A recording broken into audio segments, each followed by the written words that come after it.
You're watching KGUN-9 on your side. News at 6. Welcome back. Are you loving the relief from the monsoon? You know, if animals could talk, they'd probably say they're loving it too. One of our favorite desert dwellers is out there right now on the east side. Creepy crawly Craig Smith with more on how the monsoon could bring you and wildlife together or help you keep your distance. All right, Guy, well, if you have a look right over here, you can see one of these burrows right here in the ground.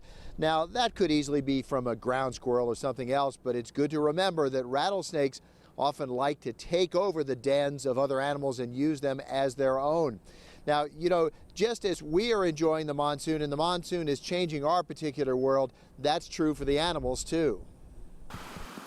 When the monsoon makes the washes run hard, it stirs up the animal world and can lead to some crazy sights.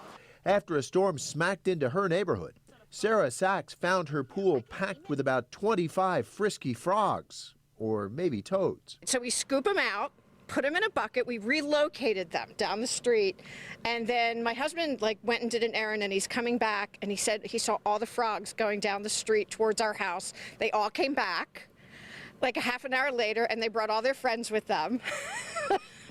Mark Hart of Arizona Game and Fish says floodwaters can easily stir up reptiles and throw them closer to people. But for many animals, the monsoon makes it easier to keep their distance. Animals desperate for water may act like this mountain lion, finding a much-needed drink at a private pool.